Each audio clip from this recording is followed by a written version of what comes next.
el ratón y este. ¿Vale? Le tenéis que dar a aceptar Bien, pues lo tiene que hacer. y empezamos a abrir la puerta, ¿ok? Ok.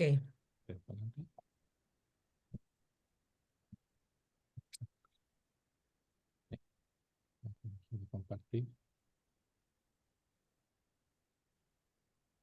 Porque a veces te quedas sin... Están separados demasiado. ¿Por qué? A esta altura le parece que nuestra sociedad se mueve por la del Hay que apagar. Por lo tanto,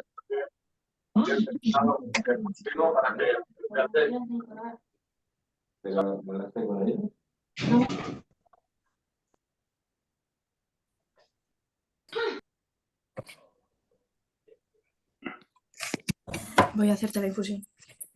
Sí, por favor.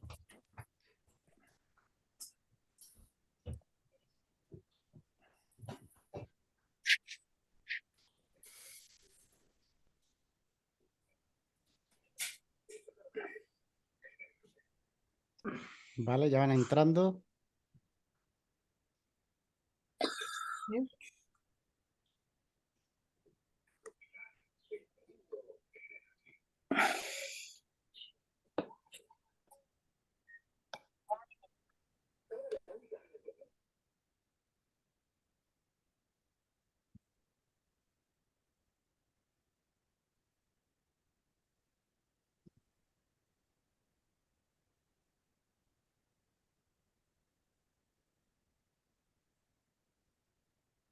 ¿Entró Carlos?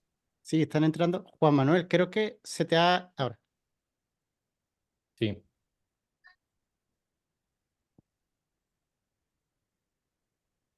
Vale.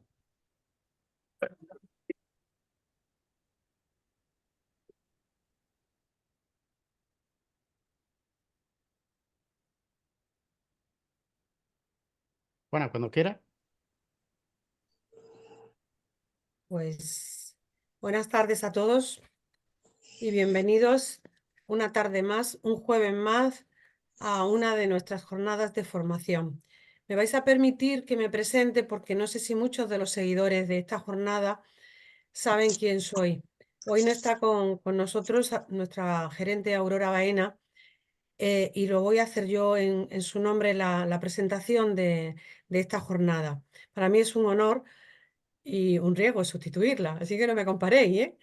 Mi nombre es Ana Campos Paradas, para los que no me conozcáis. Soy la secretaria de ANJA y, como digo, para mí es un placer que me hayan ofrecido coordinar un poquito esta jornada. Os doy la bienvenida. Y ya sabéis que las jornadas para nosotros, estas jornadas de formación, tienen un objetivo muy claro, que no es otro que dar a conocer los productos, las herramientas, las tecnologías que hay en torno a los espacios verdes, al mundo de la jardinería y demás, pero desde nuestros asociados. Es un lujo contar con las empresas asociadas que tiene ANJA. Ellas están llenas de técnicos muy cualificados que nos pueden aportar un gran conocimiento para desenvolver nuestro trabajo en un mundo tan dinámico y tan específico como es el mundo de la jardinería y el espacio verde y el arbolado. Esta tarde, concretamente, nos van a acompañar dos personas, dos grandes técnicos que trabajan en Dasotec. Se trata de Juan Manuel Borrajo y de Pablo Pérez Daniels. Ellos, como digo, trabajan en Dasotec y nos van a hablar durante la tarde de los hongos xilófagos en el arbolado urbano, cómo afectan al arbolado urbano. Dasotec es una empresa especializada en ingeniería medioambiental. Es un referente en el sector de la arboricultura y consultora ambiental, ¿no? Lleva muchísimos años participando activamente en la ejecución de obras y servicios derivados de la ingeniería medioambiental, tanto en la jardinería pública como en el ámbito forestal. Su ámbito de actuación, como he dicho, es el bosque urbano, la arboricultura, el paisajismo, la ingeniería forestal, la ingeniería y arquitectura rural, las consultorías.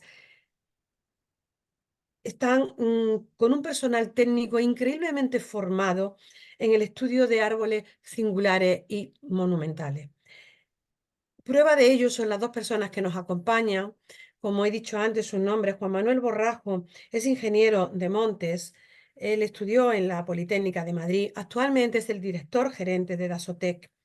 Cuenta con una experiencia tremenda. Tiene más de 30 años de trabajo a sus espaldas, tanto en empresas públicas como privadas, al servicio de la infraestructura verde, del paisajismo, de la ingeniería forestal y medioambiental. Es experto en arboricultura urbana. Lleva muchísimos años también dedicado a la consultoría en esta especialidad. Trabaja para ayuntamientos, administraciones públicas, entidades privadas y demás. Ahora lo vais a conocer. Junto a él le acompaña Pablo Pérez Daniel, biólogo, doctor en biología, especialista en micología, dedicado también desde hace más de 30 años a esta especialidad, con una praxis científica que a mí me deja totalmente anonadada. Yo quisiera, no sé, cuando lo escucho me encantaría poder quedarme por lo menos con un poquito de lo que él sabe. Ha trabajado en toda España, en el extranjero, en Andalucía muchísimo. Ha participado en el horario, por ejemplo, institucional de la Junta de Andalucía. Hay muchísimos trabajos científicos publicados en las revistas nacionales e internacionales que llevan el nombre de Pablo Pérez Daniel detrás de ese trabajo. En la actualidad está trabajando también en una especialidad, digamos, que en la micología aplicada es una nueva línea de futuro y que tiene a su vez muchísimo, muchísimo futuro. Las jornadas de esta tarde, no quiero alargarme más, la presentación, vais a tener la oportunidad de que nos hablen, de hacer una introducción, por supuesto, al árbol urbano, al bosque urbano, a la biodiversidad. Nos van a hablar de los hongos, de las características de los hongos y de su papel en la arboricultura, de cómo penetran, de cuál es su dinámica, de qué tipo de pudrición tienen, hacen, dañan. ¿Cuál es el riesgo de estas infecciones por hongos en los árboles? Y por supuesto nos van a hablar de las principales especies de hongos xilófagos en la arboricultura. Yo no me dilato más, os doy la bienvenida una vez más, de verdad, y espero que paséis un rato muy agradable y doy paso a nuestros queridos compañeros y ponentes para que aprendamos mucho esta tarde con vosotros. Juan Manuel, Pablo, cuando queráis. Muchas gracias. Muchísimas gracias, Ana. La verdad es que para nosotros sí que es un lujazo contar con AMJA y poder, bueno, pues poder estar aquí un año más, porque esta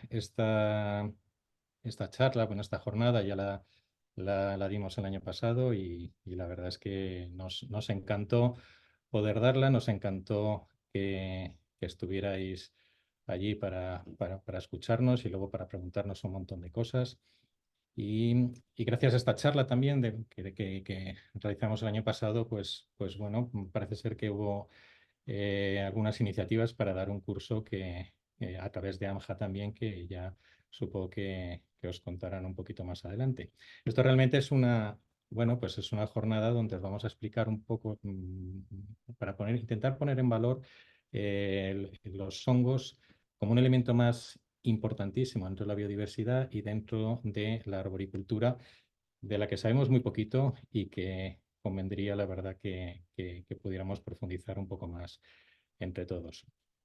Bueno, a mí me gusta mucho esa imagen, esa fotografía en donde vemos, bueno, pues infraestructura gris, infraestructura verde. Si quitamos todo lo que son la infraestructura gris, pues nos queda un bosque. Y supongo que todos tenéis presente lo que es un bosque urbano. Pero un bosque urbano es algo más que la vegetación que vive en nuestras ciudades. También hay otra biodiversidad que es más oculta, pero que forma parte de ese bosque y sin la cual ese bosque no se podría sustentar. Estamos hablando de los hongos, de los líquenes, de toda la biodiversidad que existe en el suelo, en el agua, esa infraestructura azul que hablamos ahora, en el aire, en fin, el bosque urbano está formado de muchísimas otras cosas que no son exclusivamente las plantas y los animales, que es lo más visual y lo que siempre pues, parece que era lo más importante dentro de él. El reino fungi es un reino entero, pero muy desconocido. Muy desconocido, aunque sea fundamental para la biodiversidad. Es fundamental porque, bueno, entre otras cosas, y sobre todo en el tema del suelo, genera una cantidad de asociaciones y de esto que estamos absolutamente en el principio de los estudios de todas esas asociaciones. Hace poco, en una charla del Parhab, que tuvo lugar la semana pasada, hablaban de que teníamos un profundo desconocimiento de de todas esas relaciones que existían entre los hongos y los distintos elementos de esa biodiversidad del bosque urbano, y hablaban, que me sorprendió, que probablemente nos queden unos 100, 150 años para poder llegar a saber sobre todas esas relaciones que existen entre los distintos organismos que forman este bosque urbano. O sea que tenemos todavía muchísimo que aprender, tenemos todavía muchísimo que estudiar sobre ello. Los hongos pues tienen efectos beneficiosos y efectos no tan beneficiosos. Los beneficiosos, bueno, pues es lo que hablamos de todas esas relaciones, ese equilibrio entre la biodiversidad de los bosques urbanos, y los peligrosos, pues casi todos se centran en su relación de hongos que pueden dañar a ciertos elementos de los árboles y pueden provocar daños. Dentro de ese bosque urbano, por supuesto, el árbol es el eje principal y fundamental del bosque, y sobre todo por tres temas bueno, tres temas, hay muchos más, ¿no? Pero que esa ciencia de la arboricultura ahora está fundamental primero en los beneficios que nos aportan los árboles por el simple hecho de estar ahí, esos servicios ecosistémicos que todos habéis oído hablar mil veces y que se pueden pues tanto contar de forma cualitativa como también cuantitativa en multitud de estudios que hay sobre esto. El riesgo, que también es importante, en las ciudades no nos podemos permitir, bueno, podemos permitir el lujo de tener esos árboles, pero tenerlos en un estado en el que puedan provocar pues alguna caída de alguna de sus estructuras, o bien el árbol entero por un vuelco, por una rotura de tronco, o bien por alguna de sus ramas. Dentro de ese riesgo, supongo que también los que estáis más metidos en arboricultura, que supongo que hay muchos en este foro, sabéis que una de las principales razones, no la única, pero una de las principales razones de esas roturas pueden ser esas pérdidas de capacidad estructural o esas pudriciones internas, externas que se producen precisamente por la relación entre unos determinados hongos, que son muy poquitos, con unos huéspedes que bueno, que se llevan fatal, y al final pues el hongo acaba provocando unas pudriciones internas que desembocan pues en esas caídas que pueden provocar esos daños que no queremos en el arbolado urbano. Y por otro lado, la biodiversidad. La biodiversidad que hasta hace relativamente muy poquito tiempo no existía. Es decir, en las ciudades había parques, había jardines, había conservación, mantenimiento, pero la biodiversidad no existía. Es verdad que últimamente es un tema muy en boga, donde se están pues, realizando estudios de todo tipo, planes de fomento de biodiversidad, tanto locales como comunidad autónoma, incluso europeos, a favor de esa recuperación o esa potenciación de la biodiversidad en todos sus campos. Pero biodiversidad no es solo las plantas y los animales, que es lo más, como decía, lo más vistoso, lo que más se ve, sino biodiversidad implica pues otros, incluso tres reinos enteros: el reino de fungi, los protistas y las moneras, que tienen muchísima presencia dentro de estos bosques urbanos, pero que son absolutamente desconocidos. Y ponemos ejemplos de lo que estamos contando. Por ejemplo, el Plan de Fomento y Gestión de Biodiversidad de la Ciudad de Madrid, que se publicó el año pasado y es un excelente documento, pues habla de eso, de 250 especies de aves, 63 de mamíferos, reptiles, anfibios, peces, 2.700 invertebrados, pero cita 69 especies de hongos. Claro, los hongos son uno de los reinos más presentes en la Tierra. Entonces sorprende que pues, no se cite más que un pequeño párrafo dedicado a esos hongos. De bacterias ni se habla. O en el de Barcelona, que ni siquiera se habla de los hongos como dentro de esa biodiversidad urbana. O el de París, que tampoco nombra a los hongos. Sí que es verdad que habla de mariposas, de murciélagos, de esto, pero ni siquiera, o de líquenes, de orquídeas, pero no se habla de, bueno, 73 babosas de mar, habla de la biodiversidad urbana de Barcelona, pero los hongos, que es una de los reinos más importantes dentro de esas relaciones entre la vegetación y otros reinos como los animales, pues prácticamente, pero es por desconocimiento. Sabemos muy poquito de ello y bueno, poco a poco la verdad es que se van creando, se va potenciando mucho los estudios sobre todo tipo de biodiversidad, no solo los hongos. Y bueno, pues hace como 12 años que nos conocimos. Pablo viene de la parte de la micología pura y dura y nosotros venimos de la arboricultura. Y hay una cosa que nos chocaba mucho con el tema de los árboles, que, bueno, supongo que habréis hecho alguna vez una evaluación de arbolado y siempre había un check bueno, tiene cuerpos de fructificación o tiene pudriciones, y eso valía hace años, ya digo, para directamente pues, tomar decisiones sobre un árbol que puede llegar hasta el apeo. Pero claro, empezamos a ver que hay muchos más hongos de lo que simplemente es un cuerpo de fructificación, es decir, una seta que vemos en un árbol. Hay infinidad de hongos. De hecho, acabamos de terminar un estudio curioso sobre la biodiversidad asociada a árboles singulares. Bueno, pues hemos identificado cerca de 300 especies distintas de biodiversidad, de taxones distintos viviendo dentro de un mismo árbol. Y llegan hasta 150 especies distintas de hongos viviendo en una encina, por ejemplo. Lo cual te da una idea de que ese cuerpo de fructificación que vemos, o no podemos decir es que hay pudriciones, hay un hongo, sino que debemos intentar ir un poquito más allá en este desconocido mundo. Y editamos este libro, que a lo mejor alguno lo conoce, que es de los hongos xilófagos del arbolado urbano de Madrid. Lo quisimos titular así, de Madrid, porque se describen 192 especies distintas de hongos macroscópicos exclusivamente ligados al arbolado de una ciudad. Quisimos poner en valor pues eso, ese desconocimiento, que todavía nos queda muchísimo que aprender sobre los hongos y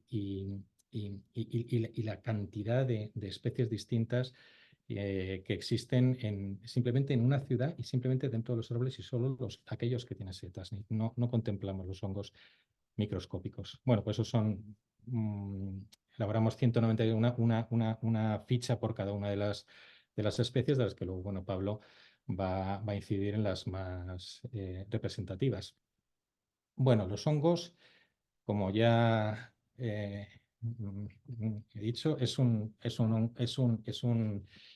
reino entero, y absolutamente desconocido. Se calcula que hay, bueno, algunos autores hablan de 5 millones de especies distintas en la Tierra, de las que solo conocemos un 2%. Solo hemos podido identificar un 2% de todas esas especies. En número solo superan los insectos como grupo, en cuanto al número de especies distintas.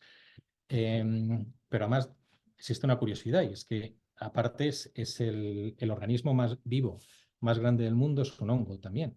En el Bosque Nacional de Amalur, en Oregón, existe un hongo, una armillaria Ostoyae, que ocupan 900 hectáreas, es el mismo individuo, ocupan 900 hectáreas de terreno y se estima que tiene una edad de 8.000 años. En Michigan también hay una armillaria gálica que ocupa 37 hectáreas, 2.500 años y un peso aproximado de 400 toneladas, lo que equivale pues, a 3 ballenas azules, con lo cual os podéis imaginar el bicho que es. Bueno, tiene más semejanzas los hongos con los animales que con las plantas. Son seres, bueno, de los eucariotas, tienen el núcleo diferenciado, pueden ser unicelulares o pluricelulares, y son heterótrofos, por eso su semejanza más con los animales, es decir, necesitan comer, no pueden generar su propia materia orgánica. La parte vegetativa, a ver, la parte vegetativa está formada por unas células que suelen ser filamentosas y que se llaman hifas. El conjunto de esas hifas forman el micelio. Y algunos de ellos fructifican en lo que llamamos pues, las setas. Se reproducen por esporas que pueden ser sexuales o asexuales. Luego veremos la cantidad de cosas distintas que pueden hacer los hongos y de estructuras distintas que tienen, porque son alucinantes. Son los principales recicladores del ecosistema. Participan en la formación, en la evolución y el equilibrio del complejo sistema del suelo, del que antes hablamos, junto con las bacterias. Bueno, es un sistema complejísimo donde, bueno, habéis oído hablar alguna vez de esa red neuronal que existe entre los árboles, los hongos, en el interior del suelo. Bueno, lo que sí existe es una red que no se transmite información, pero sí, desde luego, nutrientes entre todos los organismos que componen ese suelo. Pueden ser saprobios, mutualistas o parásitos. Saprobios que se alimenten solo de los restos orgánicos, esos no tienen relación con el arbolado, más allá de eso. Pueden ser mutualistas, que hablamos de los hongos micorrizógenos, que generan una simbiosis o beneficios a nivel radicular con los árboles y las plantas que habitan en ese mismo, con las raíces que habitan en ese mismo suelo. Y parásitos, los parásitos, que estos son los que más nos preocupan de cara al riesgo del arbolado, porque son los que viven a expensas de los árboles y pueden provocar con sus pudriciones, con esa pérdida de capacidad estructural, pues, los daños. Y pueden tener varios papeles simultáneamente, incluso modificar esos papeles bueno, en función de sus necesidades. En el árbol, bueno, hemos hablado, claro, que estos hongos existen, por toda la ciudad existen numerosas especies y pues entran en los árboles de muy distintas formas. Pueden ser sobre todo los vamos a llamar los peligrosos, que son aquellos que pueden provocar esas pudriciones dañinas por factores abióticos, que, bueno, pues la autopoda de los propios árboles, exposiciones de estrés, que en la ciudad lógicamente hay muchísimos, los fenómenos meteorológicos adversos, ya sea la nieve, la lluvia, el viento, que puede provocar esas roturas de ramas, las heridas por el ambiente, en el suelo, los suelos compactados. Venga, pues Eso voy puede a provocar... ponerme al lío, que estoy terminando un curso también. Ay, perdón, es que se oye una persona hablar. Bueno, el Ilonotus o el Inocutis, por ejemplo, puede entrar en heridas de solo 2,5 centímetros, un tamaño de 2,5 centímetros. O sea que en cualquier heridita se puede meter un hongo patógeno dentro de un árbol. Los factores bióticos, pues porque hay muchas relaciones pues, con virus, con bacterias, con insectos, aves, epífitos, mamíferos. Muchísimas relaciones entre animales y plantas, y bacterias y virus y los hongos. Pablo hablará del Swangomporus pilati, que existe una relación muy curiosa entre el picapinos y este hongo, que se ve, ese trocito amarillo que se ve en los nidos de los picapinos. Factores fenológicos que están ligados al estado latente de las llamas, a la parada vegetativa, a la fructificación, y los factores antrópicos, que, bueno, no hace falta contaros lo que vivimos en nuestras ciudades alrededor de los árboles, tanto en cuanto a vandalismo, accidentes, obras, bueno, compactaciones, las podas de los árboles, en fin, todo aquello que puede provocar heridas o lugares por donde se puede introducir el hongo en el árbol.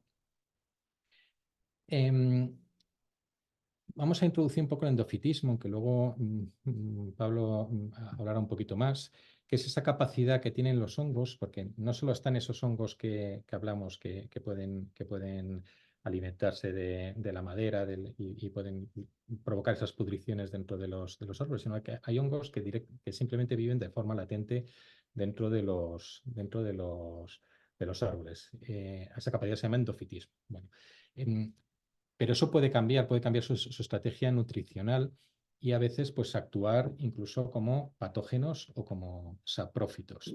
Porque los hongos la verdad es que no son estáticos, sino que varían o pueden variar mucho sus estados nutricionales. Por ejemplo, bueno, esto es un hongo, la Lasiodiplodia theobromai, que está ligada, suele ser endófito de algunos árboles como los ficus, pero que en algunos casos, pues bajo nuestro punto de vista, puede cambiar esa estrategia nutricional y volverse patógeno, pues realmente matando los árboles.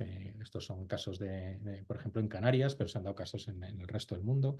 En otros hongos similares, pues en California o en Brasil, sobre este hongo y este hospedante. Muy importante la relación del hongo y el hospedante para ver los daños que puede producir en ello. En cuanto a las estrategias adaptativas, pues yo supongo que todos vosotros vendréis del campo de las plantas o de la jardinería y bueno, os maravilláis de la capacidad que tienen las plantas de adaptarse y de generar estructuras para su defensa o su vida. Pero los hongos sorprenden, yo no digo que más, pero incluso de la misma manera. Hay algunos que tienen resistencia a la desecación, como la Dendrominia drinia, que es este hongo así blanquecino, que pueden... ese es el cuerpo fructífero y genera unos cristalitos intercalados entre las hifas que reflejan la luz y por lo tanto resiste a la sequía. La reviviscencia de fructificaciones, la oreja de Judas, la Auricula judae, algunas veces la habréis encontrado totalmente seca dentro en los troncos de los árboles, pero puede revivir si llueve, se pueden rehidratar y adoptar esa forma gelatinosa con la que es más conocida. La psicrofilia, como en el caso de la Flammulina velutipes, que se puede congelar y descongelar, o el pie azul, que aunque no es xilófago, la Lepista personata, que tiene genera sustancias anticongelantes para evitar las heladas. La esporulación críptica, que fructifica en partes próximas al suelo, que tiene un mejor microclima, como la Peneforella. La obtención de nutrientes extras vía micorrizas, los hongos micorrizógenos, que también Pablo luego hablará un poquito más sobre ellos. El endofitismo, que ya lo hemos hablado. La simbiosis e interacción con animales, como las avispas, lo que hablábamos del picapinos. Esta es una Tremex fusticornis que salía con la Cerrena unicolor, que también es otra cosa. No quiero hacer spoiler, pero es que luego Pablo va a hablar de todo esto. Yo pongo un poco y Pablo hablará ya un poco más en profundidad de cada una de esas relaciones entre uno y otro. La liquenización se puede aliar con algas en su superficie, son esa capa verde que vemos encima de la Fuscoparia torulosa. La versatilidad enzimática a la hora de degradar la madera o parasitar un montón de hospedantes. Pueden producir fungicidas, pueden producir metabolitos, pueden crear estructuras vegetativas como cordones miceliares. Habéis visto las armilarias, esos cordones miceliares negros que son tan típicos de la armilaria, que pueden migrar, salir del sustrato y buscar otros nichos ecológicos creando clones. De ahí que esas superficies tan grandes del mismo individuo que formen estas armilarias que realmente son clones del mismo individuo.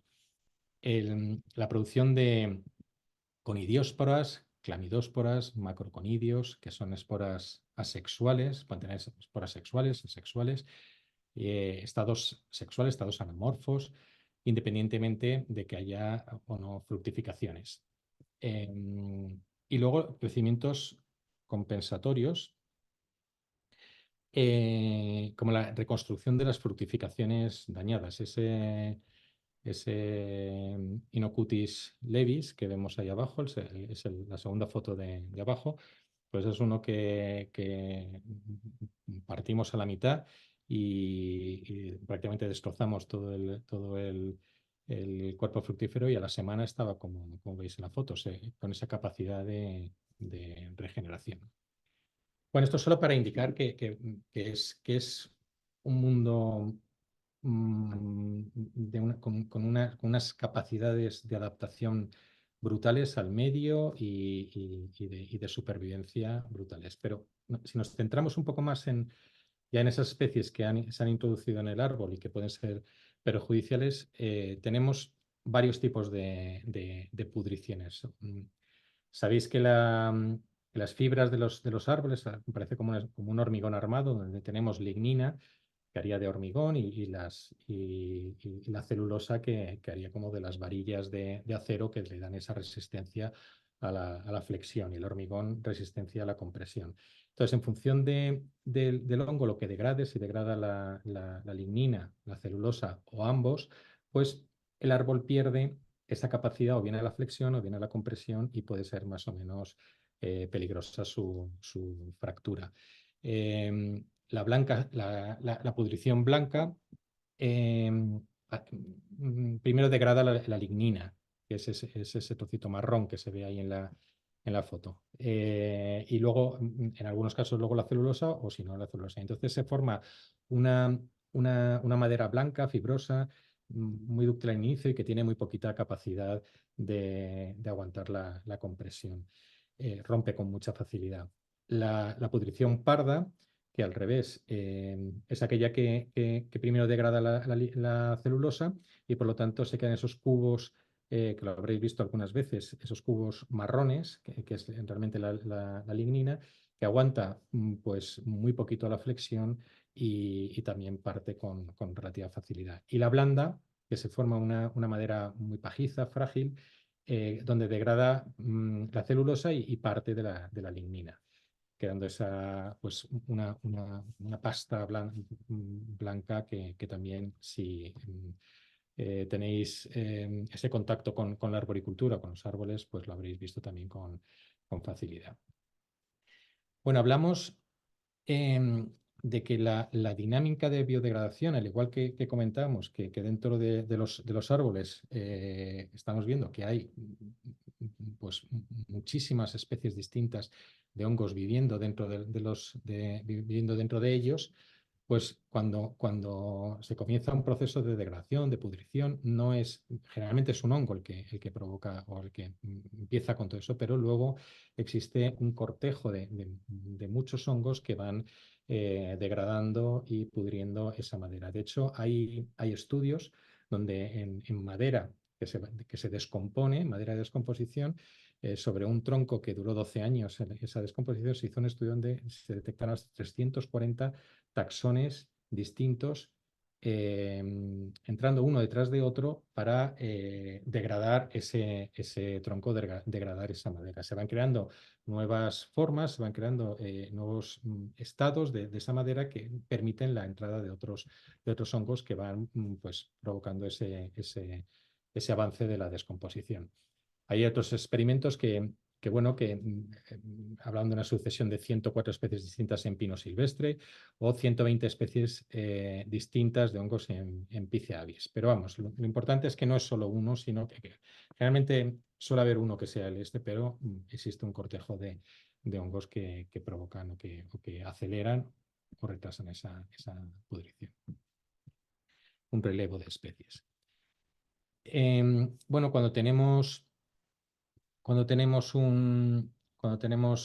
ya un daño en los árboles, existen métodos para saber cuánto es ese daño y si realmente ese daño es perjudicial o no, y sobre todo si hay que actuar o no de forma rápida al detectarlo.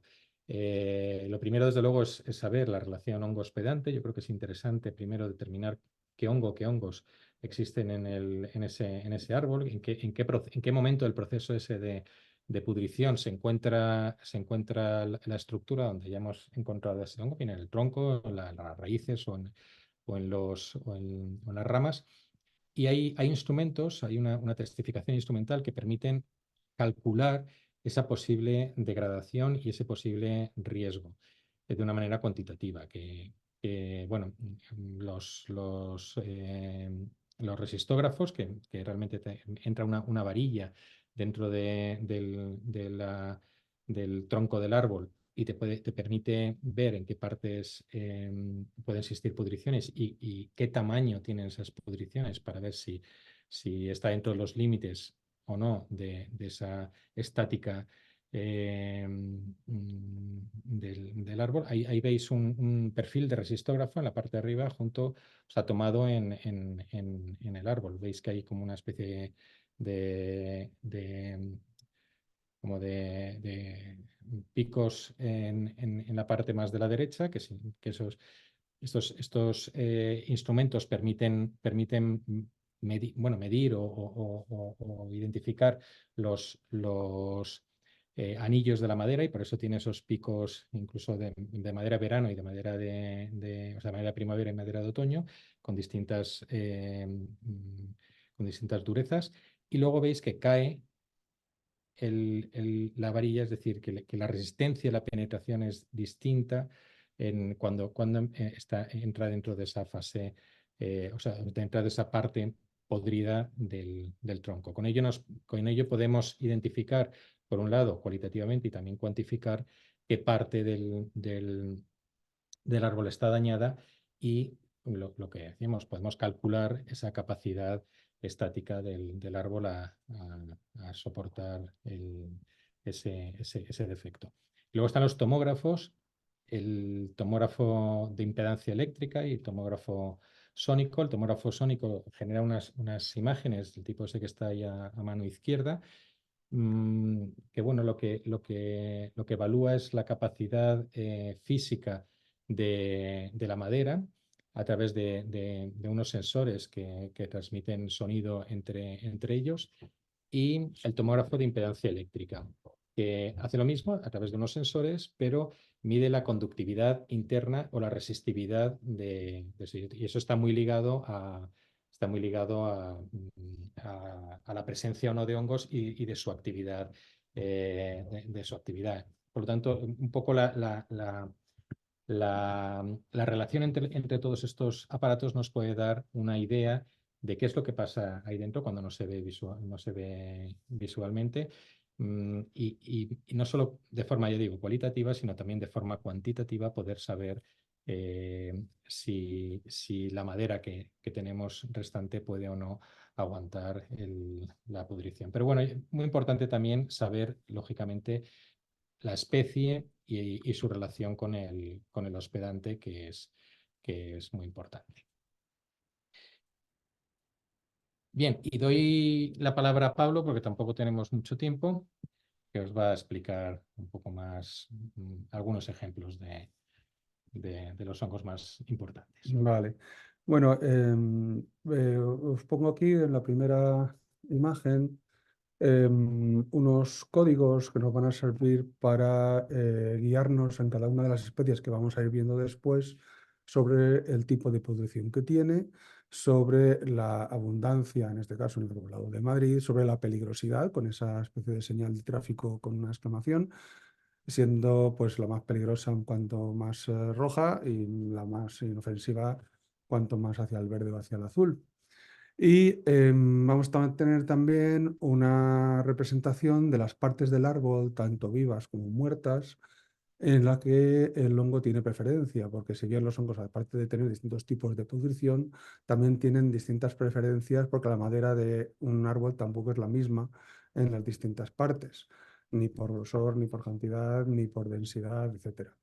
Entonces hay distintos hongos que tienen preferencias por cada una de las partes, tanto sea raíces, como el cuello, como el tronco, con las ramas principales, con las secundarias.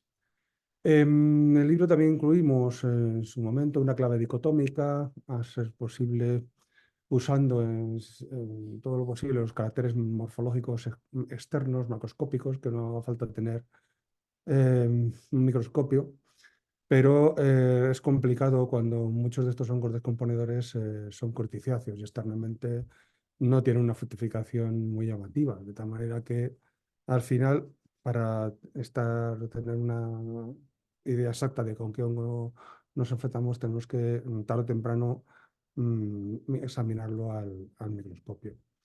Entonces, bueno, vamos a empezar con este primero. Como veis, ahí abajo están los códigos que os he contado y se ve muy bien que en lo que sería un árbol ataca desde las raíces hasta el tronco y posiblemente también los cimales principales. Y una vez muerto, también es un hongo que se encuentra en ellos, es decir, que cambiaría de régimen de ser un patógeno cuando está atacando a madera viva a atacar la madera muerta, o incluso también al revés, siendo descomponedor del leño, que es la parte muerta del tronco, alcanza la albura y entonces puede facultativamente atacar también la parte de la parte viva. Es un hongo bastante complicado este primero, es el Rigidoporus ulmarius, que como bueno, su nombre indica, le gustan los olmos, pero mm, es por el nombre que se le ha dado, porque realmente ataca a muchísimas más especies. Es muy abundante también, por ejemplo, en los negundos. Es un hongo que tiene una podrición blanca y que suele originar grandes oquedades en los árboles. En Negundo, por ejemplo, se ha estipulado que en 3 meses causa una pérdida en peso del 10,7% de la madera. Aquí tenéis un croquis, tal cual viene en el libro, sobre contando la patogenidad, las observaciones y aplicaciones que pueden tener estos hongos, y aquí lo podríamos ver más en detalle qué es lo que está ocurriendo aquí. Estos 3 cortes son de negundos en distintas ocasiones y en ellos se ve un patrón común. Hay una zona central, que es la primera que acaba desapareciendo de lo que es el leño, y de ahí va hacia el exterior buscando la albura. Cuando ya se le acaba la comida de la parte muerta, pues continúa hacia la viva según pueda, ¿no? Entonces, en este corte, en el detalle que tenéis a la izquierda, se ve como la albura, la madera sana, tiene ese tono blanco isabelino más o menos, y a continuación aparece una madera de reacción. La madera de reacción se produce cuando el árbol, en lo que es las células vivas del árbol, intentan compartimentar y dificultar el avance del hongo, poniendo fenoles, poniendo suberinas, poniendo moléculas que dificulten el avance del hongo hacia el árbol, ¿no? Sin embargo, los hongos están dotados de fenoloxidasas y otro tipo de enzimas que van a degradar esos fenoles, esas suberinas, le cuestan más, le cuestan menos, pero las acaba degradando, y esa zona, en este caso del negundo con Rigidoporus ulmarius, se ve muy bien porque hay un cambio de coloración de ese almacén de fenoles y suberinas hacia un tono rojo. Y una vez que está el combate entre estos dos, el siguiente paso ya sería el hongo ganando terreno para pasar a una madera podrida. Sin embargo, entre medias, entre lo que es la madera podrida y la madera que está en proceso de pudrición, existe una pequeña línea que no sé si la apreciaréis, que es una línea pseudoesclerótica en la cual el hongo como que se atrinchera o que está esperando el buen momento para poder atacar. Muchas veces estos hongos aprovechan las fases de latencia en el invierno, por ejemplo, cuando el árbol está menos activo, pues aprovechan esos momentos para avanzar. En otras ocasiones, pues en función de la vitalidad del árbol, pues pueden avanzar también en otros momentos. Entonces, como veis, en un mismo corte, pues se ven distintos colores en la madera que explican cómo está avanzando el hongo en ella. Ocurre muchas veces que también encontramos en la ciudad y también en el monte árboles que tienen una base muy ensanchada.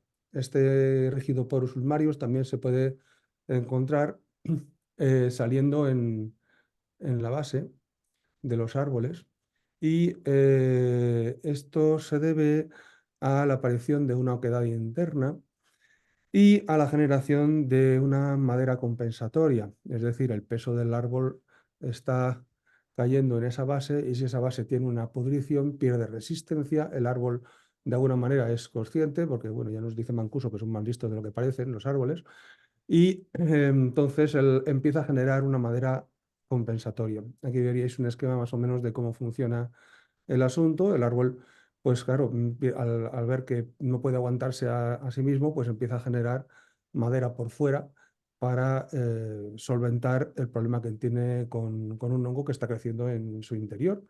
Y muchas veces pueden aguantar así muchísimos años en función de la velocidad de crecimiento de la madera o de la pudrición, sin que haya aparentemente ninguna alteración fisiológica externa en el árbol, puesto que está degradando la madera estructural, que es la parte del leño, ¿no? Entonces, fisiológicamente no se ve alterado el árbol hasta que, claro, hasta que ya llega a la parte de albura viva. Aquí veis, en el caso de Rigidoporus, cómo es un hongo que realmente es tímido, porque, Espera, si quieres que... a ver, es que hay que es que dejar esto de compartir. Sí, a ver. hay que dejar de compartir. Sí, habría que dejar de compartir. Y ahora Es- compartir. Esta. Espera, sí, un segundito que esto tiene su aquel. Vale, disculpad, es que los vídeos se ve, ¿no? Bueno, el Rigidoporus ulmarius realmente es un hongo muy tímido, ¿eh?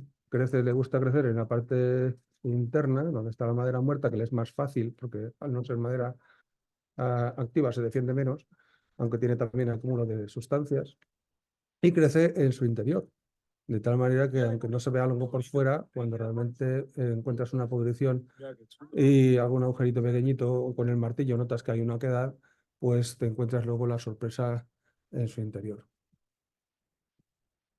Vamos a seguir.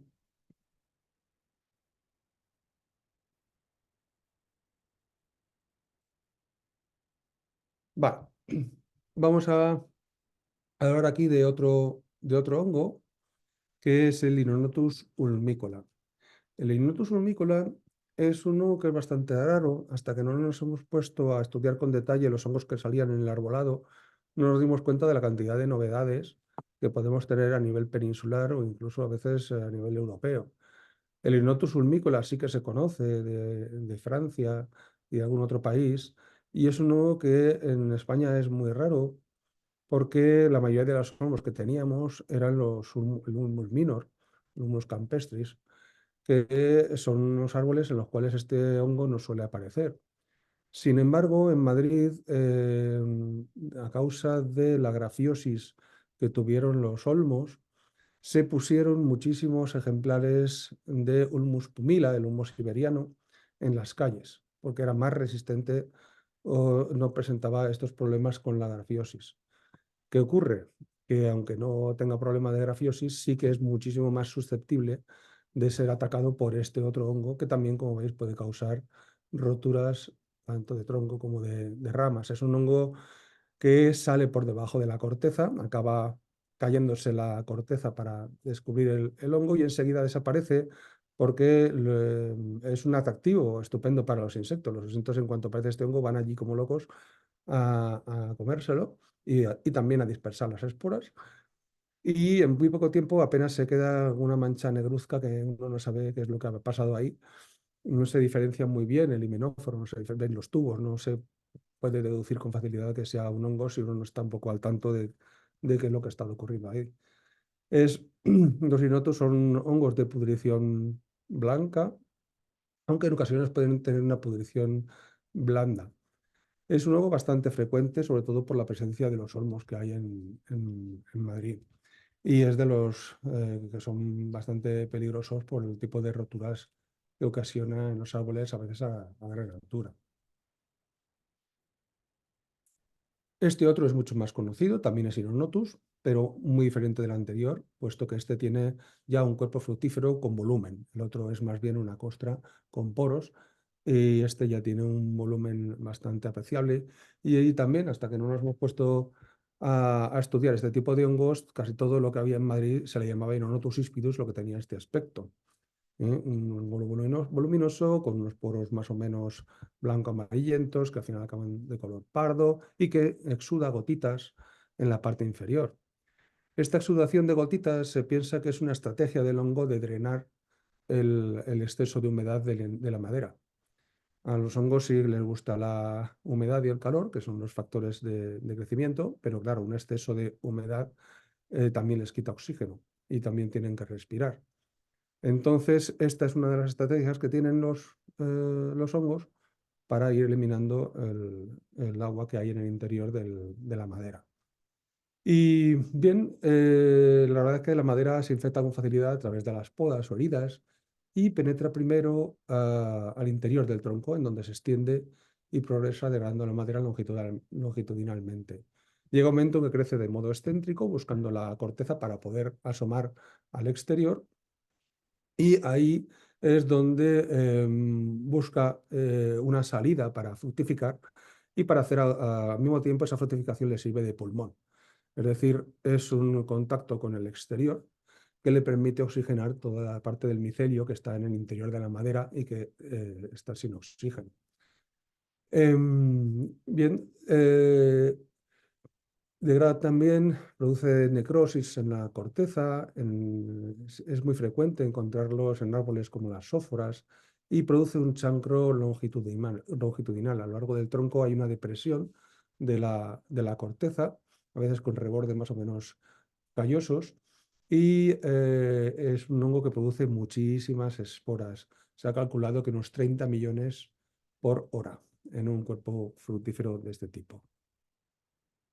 Aquí veis los chancros, como son en el caso del Inonotus ispidus. Veis que la corteza está deprimida, está a lo largo del árbol, está hundido, y salen las fructificaciones y luego quedan durante bastante tiempo, aunque bien si la fructificación es anual, es decir, sale en el año, luego se queda hecha reseca y negra, se puede quedar hasta el año siguiente, y a veces incluso pueden desarrollarse siguientes fructificaciones sobre la anterior. Ocasiona una podredumbre blanca durante los periodos activos del árbol y una podredumbre blanda facultativa durante el invierno, con una degeneración preferente de celulosa, por lo que puede así atravesar las barreras y las áreas de irrigación. Un hongo muy parecido al Inonotus ispidus es el Inocutis levis. De hecho, también a este se le llamaba Inonotus ispidus, pero es otro género diferente, por lo que veis en la foto pequeña abajo a la derecha. Cuando se rompe esta fructificación, se ve que hay una médula, un núcleo que parece una trufa, con un veteado blanco, con un contexto negruzco, y esto no lo tiene el Inonotus ispidus. También los hospedantes suelen ser diferentes, y la manera de acción es un poco distinto. Este no ocasiona estos chancros longitudinales, son más bien localizados. Entonces, bueno, también aquí veis la diferencia de los dos. Veis como uno y otro externamente pueden parecerse, pero luego internamente no tiene nada que ver el uno con el otro.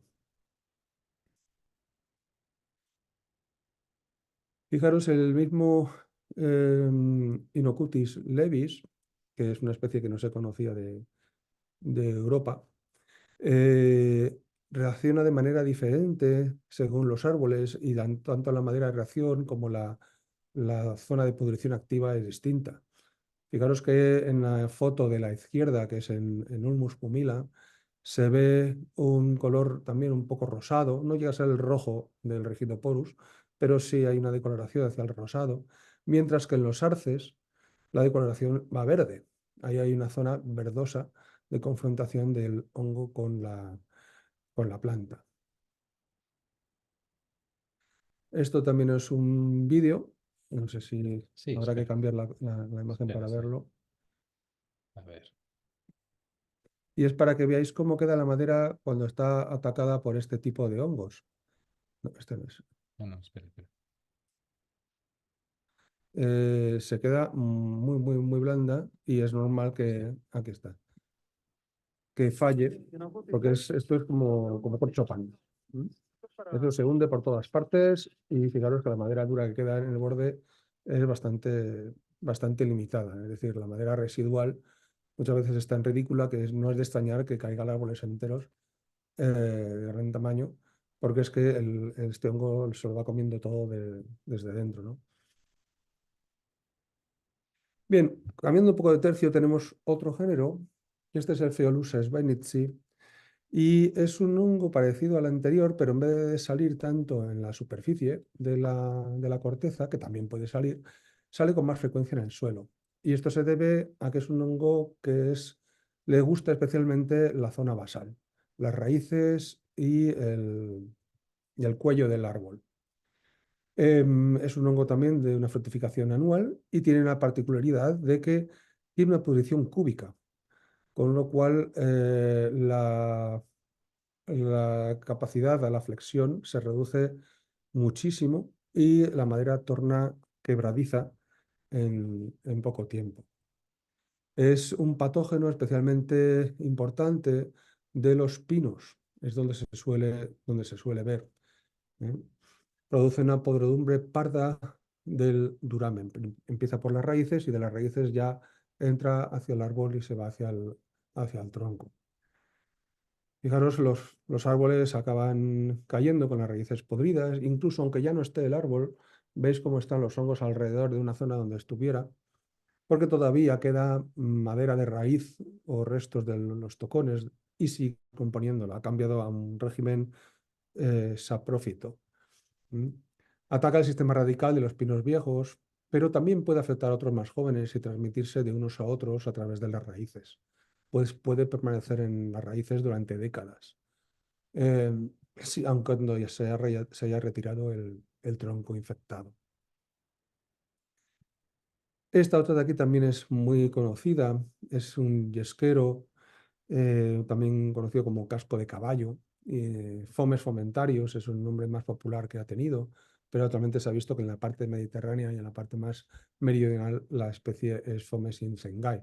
Hay unas pequeñas diferencias respecto al tamaño esporal y al índice de poros por centímetro cuadrado y luego desde el punto de vista genético. Es un parásito de planifolios que origina podredumbre blanca rápida e intensa, degradando la albura y el duramen y creando oquedades en el interior. Se extiende longitudinal, pero también radialmente, normalmente entre las esporas a través de pequeñas heridas y de ramas rotas. Produce, se ha estimado, unos Ahora, 887 millones de esporas por hora. Puede actuar como endófito y estar varios años en el interior del árbol hasta que un debilitamiento por estrés u otro motivo facilita la fructificación del hongo. La madera torna quebradiza por efecto de la pudrición y el riesgo de rotura es alto. Tras la muerte del hospedante actúa como un descomponedor, como un saprobio. Y el número de fructificaciones y su tamaño o posición son un referente para indicar el estado de colonización en el interior del árbol o la cantidad de madera degradada. Ahí tenéis un caso conocido que es el del almez que hay junto al Museo del Prado, que está atacado con un montón de fructificaciones de este hongo. Y aquí en la madera, en estas secciones, veis cómo hay unos abultamientos en la periferia que corresponden con ese debilitamiento de las fibras radiales. Por ahí es por donde se suele resquebrajar la madera y por donde aparecen fisuras en la parte exterior, que es lo que veis en las fotos que hay a la derecha. Entonces la madera al corte pues parece que está como estrellada. En Populus es muy típica esa fisuración radial, incluso aunque no haya Fomes incengae, se puede saber que está por esas fisuras radiales que se ven longitudinales desde fuera en la corteza. Bien, cambiamos a otro género, Ganoderma, que es también bastante conocido en arboricultura porque suele causar muchos problemas en arbolado y produce una podredumbre lenta en la albura que ocasiona una degradación radical intensa, de modo que el tronco en general no sufre daños severos, aunque sí que los hay en las raíces o en el cuello. Las frutificaciones suelen presentarse en la zona del cuello o a nivel del suelo.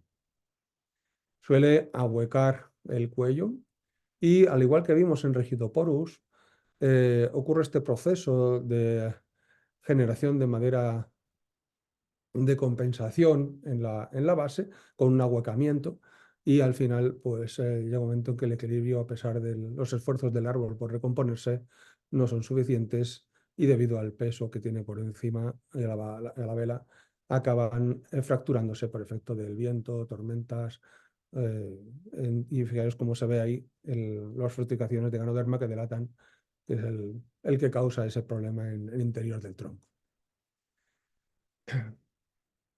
En estados avanzados, la desnidificación es tan extrema que la madera degradada por el hongo se puede utilizar como forraje para el ganado, pues tiene un contenido en celulosa del 97%. Aquí tenemos otro hongo que es bastante bonito y llamativo cuando está en pleno crecimiento, que se conoce como la seta pollo, porque es comestible cuando está fresco y si está cogido en un sitio donde no haya contaminación. Y la textura recuerda un poco al pollo. El sabor, desgraciadamente, no, pero la textura sí que recuerda un poquito al pollo, a la pechuga. Produce una podredumbre parda y cúbica que ataca principalmente el duramen, respetando generalmente las partes vivas y, por tanto, con escaso efecto sobre su fisiología.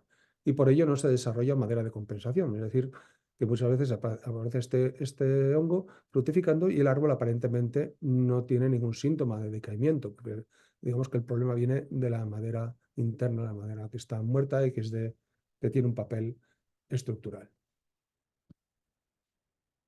Se desarrolla durante años en su interior, tornando la madera frágil y quebradiza por esta podredumbre cúbica, por lo que ocasiona roturas debido al viento en árboles que aparentan esta copa sana. Puede crecer como endófito y formar clamidósporas en el micelio, permaneciendo durmiente.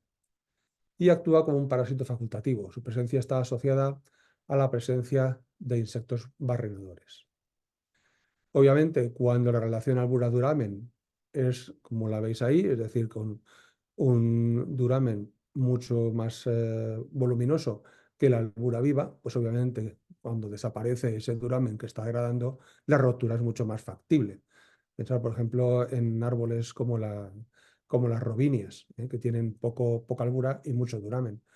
Pues obviamente la podredumbre es tal que acaba haciendo parter estos árboles aparentemente sanos en un momento muy determinado. Y al romperse, pues se desparrama el contenido del duramen en cubitos, y es como si fuera un cristal de Duralex. Es como si tuvierais una barra de vidrio de Duralex y la envolvierais en papel y le dierais un golpe con un martillo, que sería el efecto del hongo.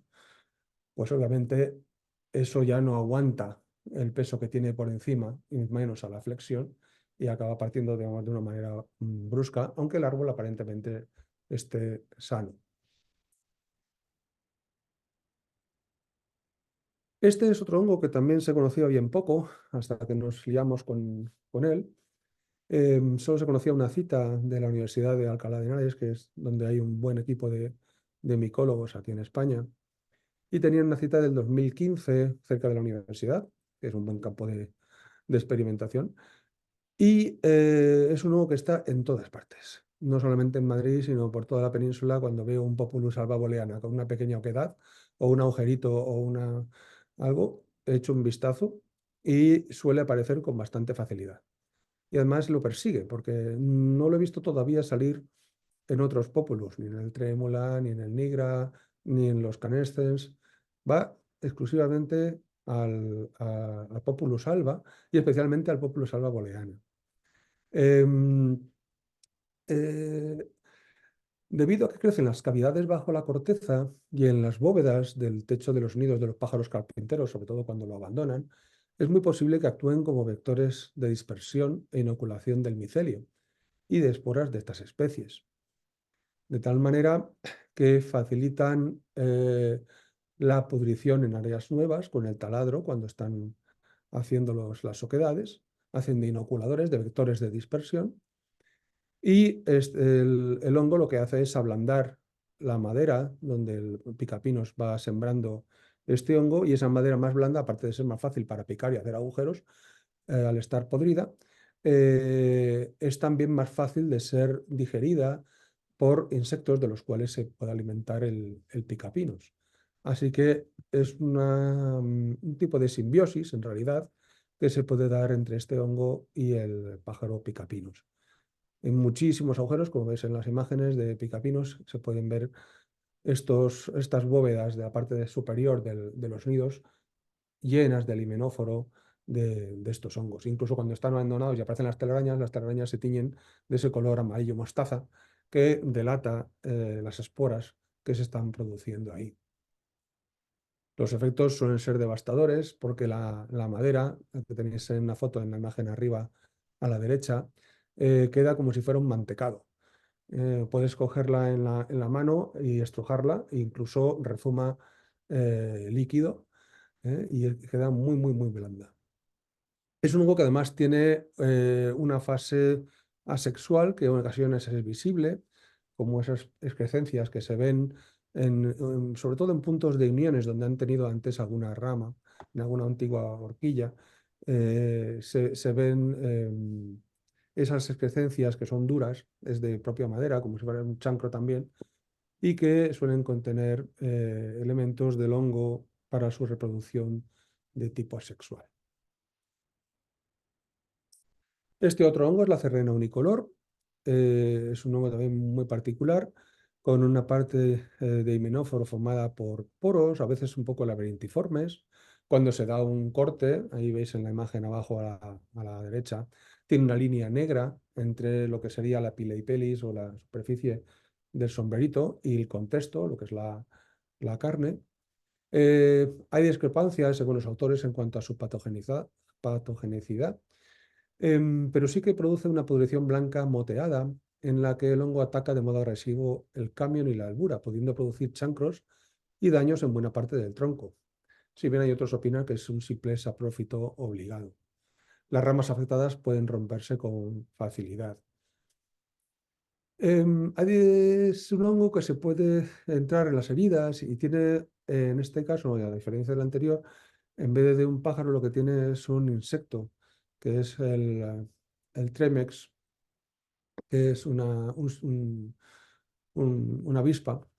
Y en este caso la simbiosis es tal que la avispa lleva las hifas o esporas del hongo y las inocula cuando oviposita sobre un corte de otro árbol, en árboles que estén dañados, junto con un mucus fitotóxico.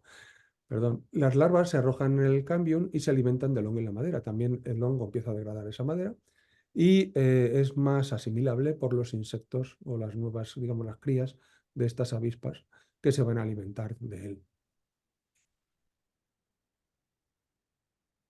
Desde el punto de vista ecológico, la Armillaria melea para mí es uno de mis hongos favoritos porque es capaz de cambiar de régimen nutricional con una facilidad pasmosa.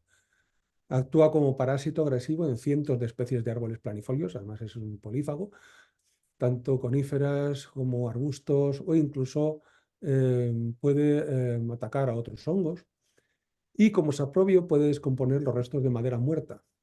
Y también es capaz de relacionarse con orquídeas y actuar como micorrizógeno, haciendo de puentes nutricionales entre árboles y orquídeas de tipo galeola o gastrodia. Es un patógeno muy activo, incluso es capaz de atacar a árboles que no hayan sufrido heridas o estrés previo y consiguen causar disfunciones de la albura y una muerte del cámbium. Muchas veces los árboles mueren de pie, pues su estructura no está necesariamente comprometida y su muerte puede ocurrir en cuestión de semanas desde la infección. Se transmite por contacto directo de raíces con el micelio en el medio y avanza mediante los rizomorfos entre 1 metro y 2,5 metros cada año.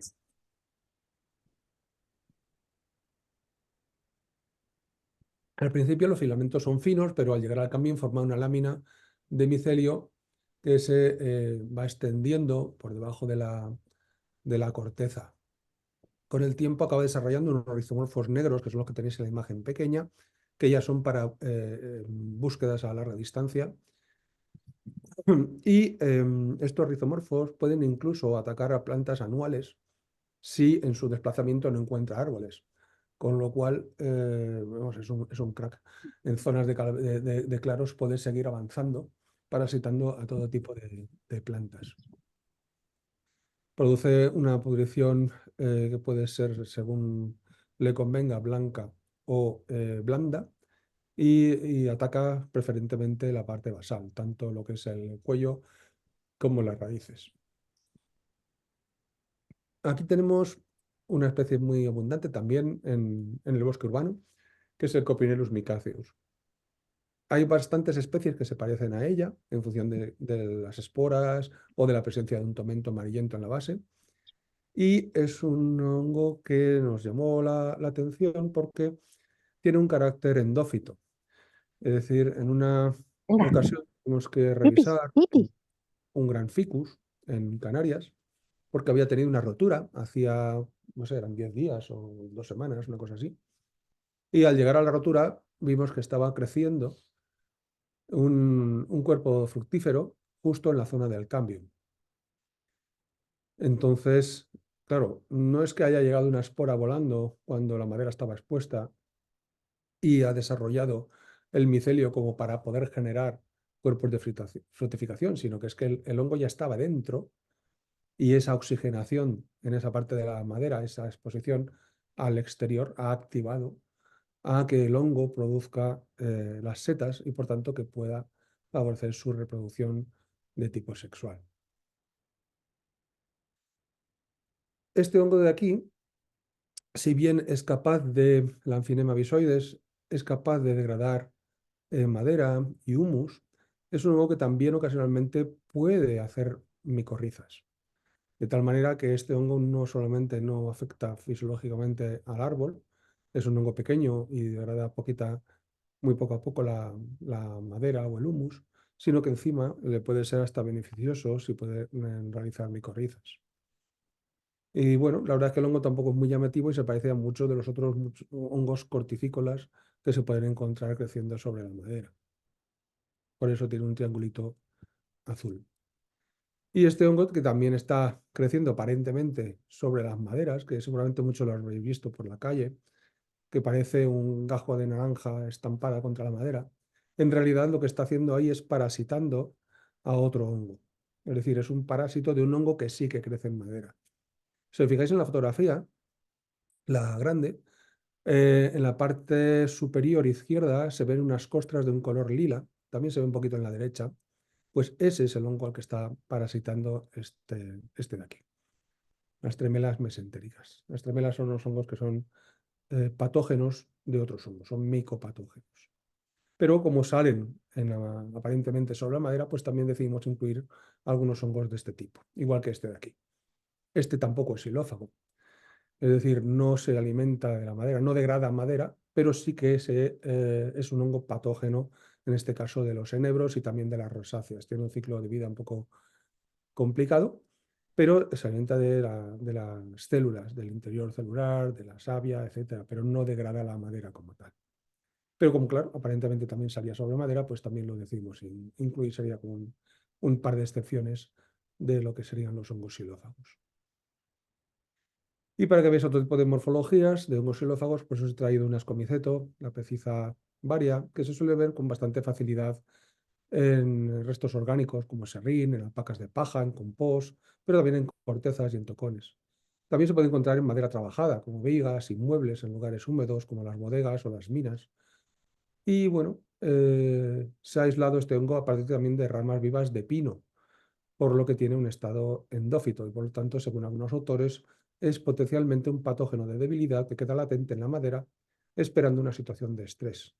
Probablemente sea un descomponedor primario que inicie su actividad una vez que la madera deje de ser fisiológicamente activa. Es decir, no hay mejor manera de llegar el primero a un sitio donde hay substrato que estar viviendo dentro del substrato. Esa es la estrategia de muchos de los hongos endófitos. Y bueno, para completar un poco la visión, como comentaba también Juanma en la parte introductoria, de lo que los hongos se pueden relacionar con el arbolado urbano, tanto con la gestión como en los servicios ecosistémicos, pues comentaros un poquito el tema de las micorrizas. Fijaros, las micorrizas son realmente nexos de unión entre los hongos y las plantas, son esas estructuras que veis en la fotografía de arriba a la izquierda, son como pequeños arbolitos en los cuales el hongo rodea la raíz, se atraen mutuamente la raíz y el micelio del hongo hasta que se encuentran y pueden entrar dentro de los tejidos de la planta o pueden simplemente rodearlos y a través de esa unión íntima hacer una transmisión de sustancias del hongo hacia el árbol y del árbol hacia el hongo. El hongo lo que busca sobre todo son sustancias elaboradas, por ejemplo, azúcares y de hidrocarburos, generados muchas veces por la fotosíntesis de los árboles. Y el árbol lo que busca sobre todo son sustancias inorgánicas, iones y elementos que son limitantes de crecimiento y que ellos mismos no son capaces de obtener o que lo hacen con una capacidad bastante limitada. Para que os hagáis una idea de cómo funciona esto, en la foto de la derecha tenéis dos pinos de pino piñonero de 1 año y medio de edad y, como veis, el de la derecha tiene un sistema radicular mucho más potente, tiene ya brotes o yemas secundarias en su crecimiento y es más grande. Mientras que a la derecha, pues el pobre hace lo que puede, tiene 4 raíces más puestas, no tiene yemas secundarias y es más pequeño. La diferencia entre los dos radica precisamente en que el que está micorrizado tiene este tipo de beneficios. Los beneficios son tales que un árbol micorrizado puede crecer 5 veces más rápido que uno que no lo está, porque los elementos limitantes en su crecimiento ya no lo son tanto. Para que os hagáis una idea, por ejemplo, en fósforo se puede multiplicar por más de 2 veces la capacidad de absorción de fósforo a través del suelo. Si fuera matemáticamente correcto, creo que la cifra es un 234%. De potasio un 75% más y de nitrógeno un 86% más en algunos casos. De tal manera que hay un gran trasiego de nutrientes de los hongos que están en el suelo hacia los árboles y una gran comunicación también de un árbol a otro a través de estos micelios, porque un mismo hongo se puede unir a varios árboles, incluso de especies diferentes, pudiendo comunicar realmente todo el bosque y las plantas que hay en él. Esto, pues, claro, puede traer beneficios si estamos hablando de arbolado tanto urbano como forestal. Y en entornos periurbanos ha habido incluso algún proyecto que tenéis ahí, el Keep Urban Forestation, un proyecto Life Plus, que precisamente estudiaba el cómo mejorar la resiliencia del arbolado que se planta en zonas más secas, también de cara también con esto que está tan de moda ahora del cambio climático, cómo preparar las plantas, para favorecer la micorización del arbolado que se plante, si ya previendo que vaya a tener condiciones más duras en el futuro. La micorización favorece el establecimiento de las plantas, les da una mayor resistencia a patógenos, a faltas de nutrientes, a falta de incluso también de agua, de humedad, con lo cual pues es una buena idea para establecer plantas en cualquier lugar. Y en algunas repoblaciones se utilizan hongos ya, plantones ya micorrizados, independientemente de que se puedan utilizar en el caso de las trufas o de los níscalos, ¿no? Para luego tener un beneficio por parte de las fortificaciones. En este proyecto lo que utilizaron fueron glomales, del género Glomus, que es un hongo microscópico que no forma setas, pero que es endomicorrizógeno, que entra en el interior de las raíces. Y utilizaron también Pisolitus arizus, que es el que tenéis abajo a la derecha, y Speleodermas, que son un tipo de cuescos de lobo bastante duros y grandotes. Producen muchísimas esporas también y son unos micorrizadores bastante amplios en cuanto a los hospedantes con los cuales se pueden asociar. Así que parecían bien indicados para hacer este tipo de asociaciones y de ensayos. Porque también los árboles los hay que prefieren asociarse con hongos endomicorrizógenos y otros que les gustan más los ecto. Incluso los hay que pueden asociarse con los dos tipos a la vez. Otras aplicaciones que pueden tener los hongos en la arboricultura es precisamente el utilizar los hongos en la lucha biológica, tanto para combatir insectos, y tenemos ejemplos recientes como los problemas que hubo con los picudos, o la mosca blanca, o otro tipo de animales como pueden ser la precisionaria del pino. Es decir, los hongos patógenos nos abren una posibilidad, pero hay que tener también cuidado con esto porque hay que asegurarse muy bien de que la diana que tienen estos hongos patógenos son la que tú buscas, porque también en el caso del Cordyceps militaris, por ejemplo, puede afectar no solamente al prociosaurio del pino, sino a otras muchas más especies de lepidópteros y coleópteros, y algunos de ellos sí que están protegidos. A nivel forestal, pues sería una cosa a cuestionarse, ¿no? Pero a nivel urbano, pues igual tiene menos influencia. También el uso de los hongos como antagonistas se puede plantear. De hecho, incluso hay algún trabajo reciente sobre endoterapia utilizando antagonistas para combatir, en este caso, hongos. Es decir, utilizar los hongos para combatir otros hongos. Muchos de ellos es por ocupación del nicho, es decir, introducir hongos que no son patógenos, pero que sí, una vez instalados, son capaces de expulsar o de impedir la entrada de hongos patógenos, porque no hay mejores productores de fungicidas que los propios hongos, que entre ellos se llevan a matar si no son de la misma especie. Y también se usan muchos hongos como las tricodermas, los venden, que eso sí que está comercializado ya como vigorizantes de plantas y como abono orgánico y bueno, si os fijáis en algunos de ellos pues tienen metido tricoderma. ¿Para qué? Pues para precisamente por esta acción fungicida que tiene la propia tricoderma una vez que se instala, para impedir el ataque de otros hongos o incluso de tender a desplazarlos. Y bueno, no me enrollo más, porque no sé qué es. Sí, bueno, a las 7:00 ya. Y bueno, pues muchas gracias por vuestra atención y no sé si entraremos ya en un poco de tiempo para preguntas.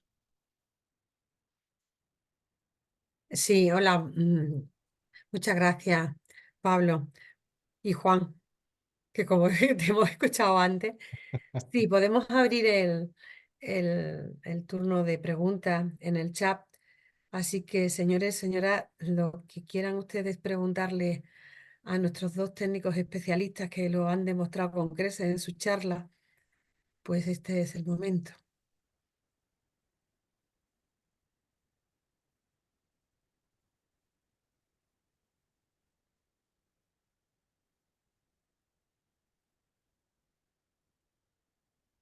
A ver.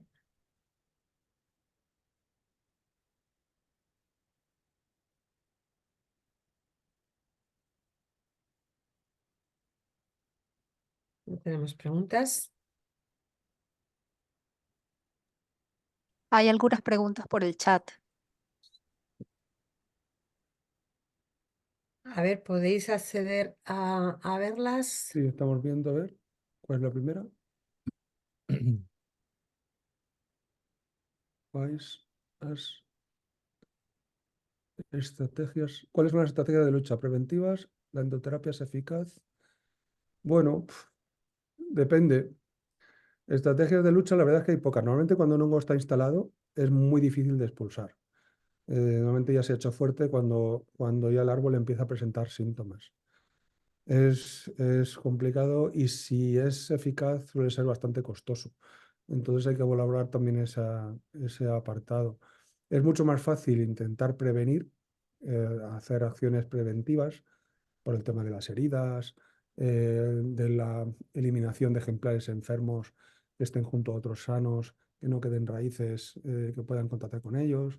También varía mucho del tipo de hongo del que se trate. No es lo mismo intentar luchar contra Phytophthora que intentar luchar contra un Mysterium, pongamos el caso. Habría que ver primero de qué hongo se trata, que no todos los hongos son igual de virulentos, y tampoco habría que saber cuánto tiempo lleva el hongo ahí. Si es muchas veces cuando vemos la fructificación es porque el hongo a lo mejor lleva, pues no sé, 20 años en el interior haciéndose hueco para poder fructificar. Cuando fructifica es porque ya tiene fuerza suficiente para poder salir al exterior. y puede mantenerse muchísimos años sin que realmente el árbol pueda sufrir o en cuestión de poco tiempo puede sufrir también. Cuando vemos un problema enarbolado debido a hongos, en realidad estamos partiendo de la idea de que el hongo es el problema. Normalmente muchos de los hongos se presentan cuando hay otro tipo de problemas y conviene saber también la historia de ese árbol, qué es lo que ha pasado para que ese hongo esté ahí.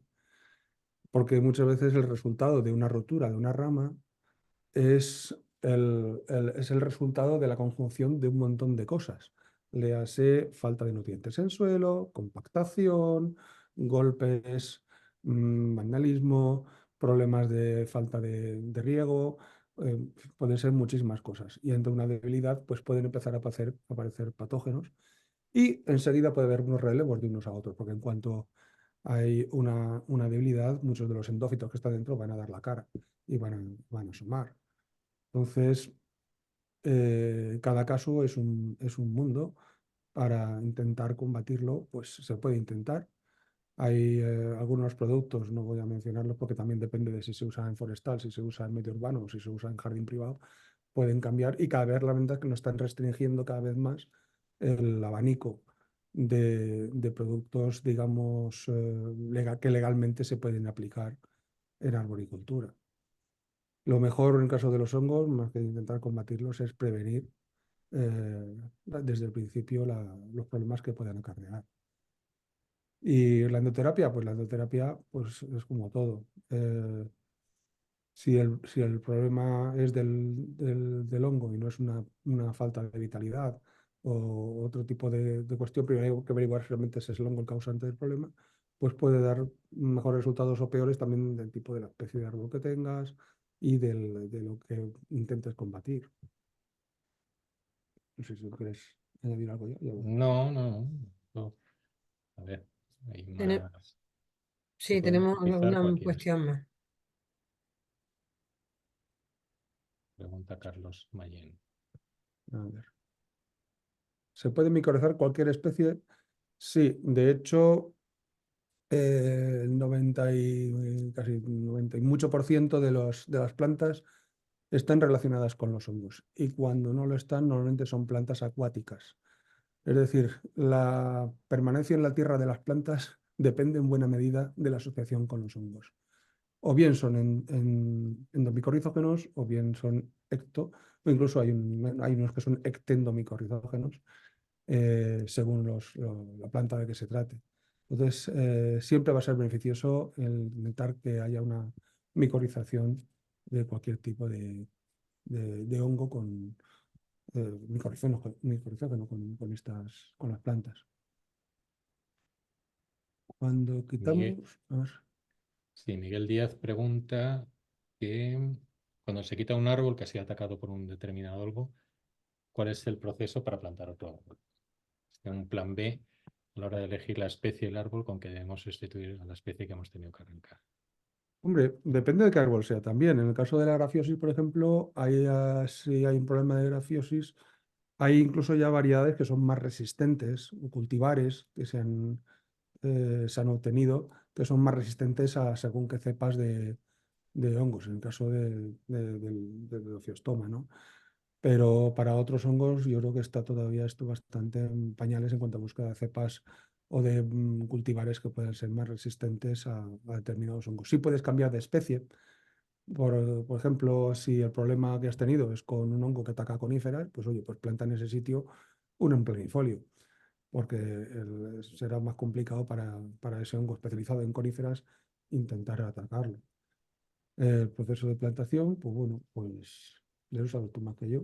No, Pero vamos, normalmente no, cuando se quita un árbol y que el intentando problema ha sido plantar, uno, lógicamente. sí, que se ha plantado un árbol y que ha afectado a las raíces, lo que sea, que hay que quitar tocón, raíces y todo lo posible que hubiera quedado en el suelo, e incluso echar algún tipo de fungicida en ese suelo para matar restos de micelio o estructuras de resistencia, clamidósporas que puedan quedar por ahí, etcétera. Intentar, o incluso a lo mejor dejar un tiempo sin plantar en el lugar.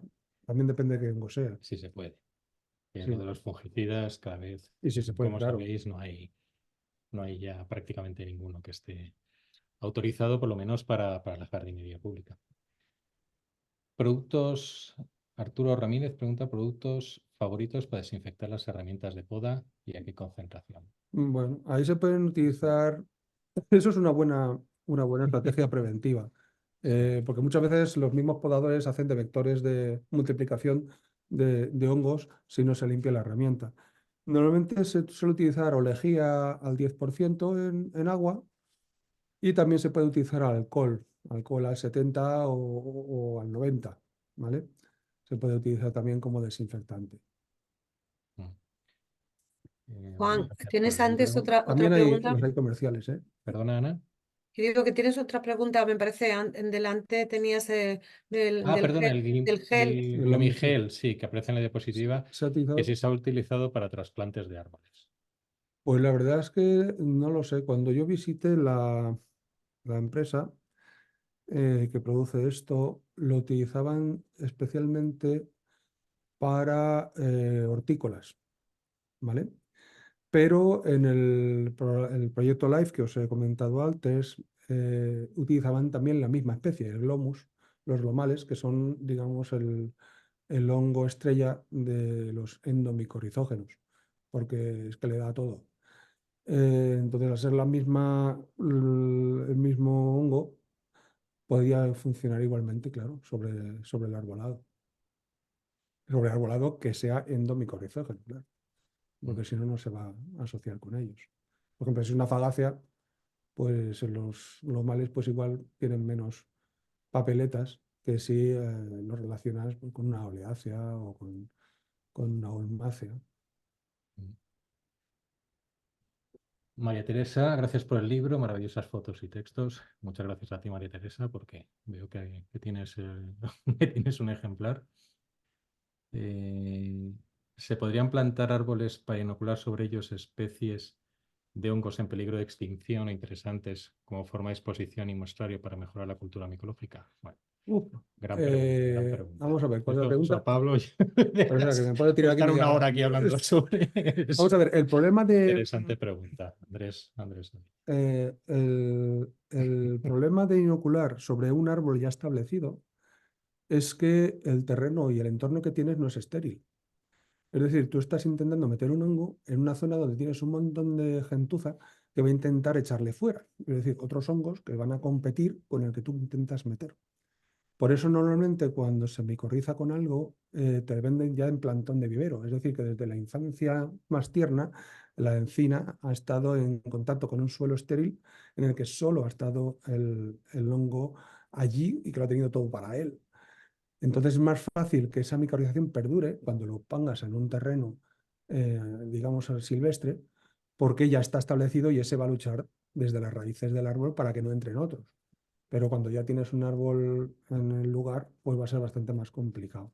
Y entonces intentamos meter un hongo micorrizógeno, que encima sea una especie rara de hongo micorrizógeno, pues vamos a tener ese problema, que es que en ese suelo hay un montón de hongos que igual son mucho más vulgares que este, pero que son más numerosos y aunque sean pequeñitos, son matones. Y hay otra cosa interesante con respecto a esto. Hablas de hongos en peligro de extinción o interesantes. Es curioso, pero lo que hablábamos al principio de la jornada, que realmente no hay libros, igual que sí que hay libros rojos o de plantas o de animales en peligro de extinción, los hongos parece que no existen. Hay muy poquita legislación sobre la protección de los hongos y especies en peligro de extinción, especies interesantes. Pues Sí, bueno, bueno, ha habido algunos ejemplos, algunos intentos probar, pero no hay libros rojos de hongos en peligro de extinción. se está trabajando en ello a nivel europeo y también a nivel de país.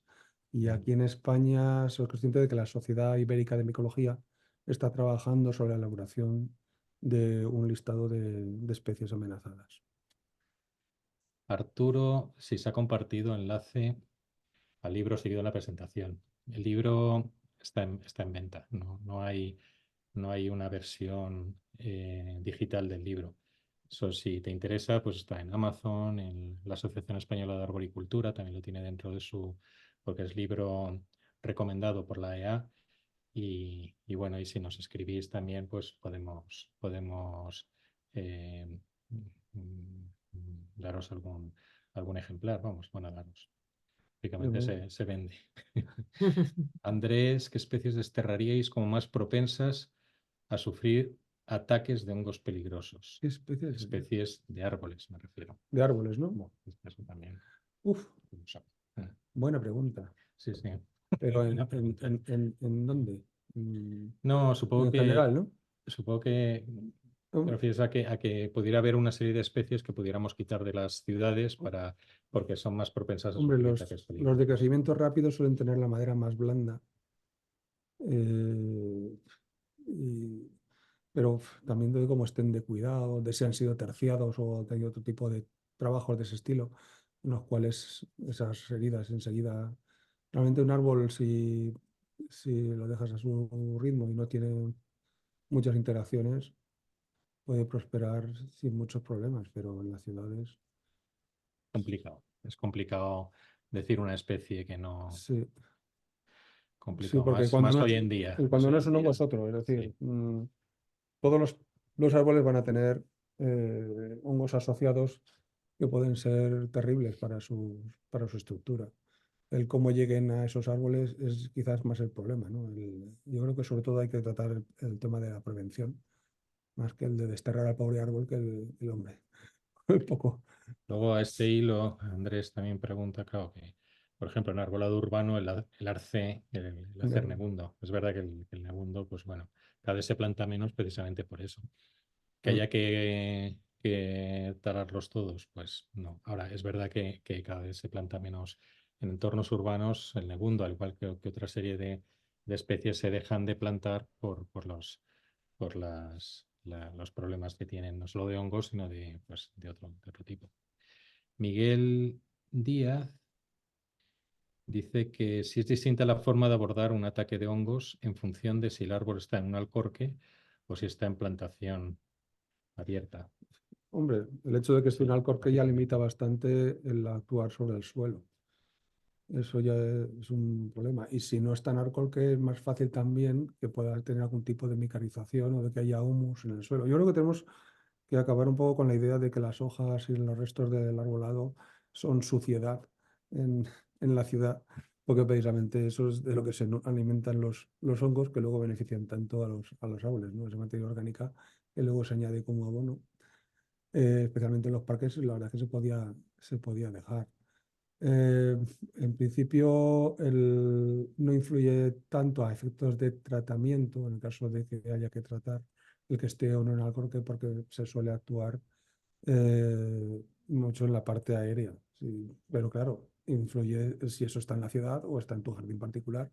El problema que tenemos es la limitación de qué productos se pueden usar y cuáles no, y en qué manera. Porque obviamente fumigar en medio urbano, en zonas públicas, pues no.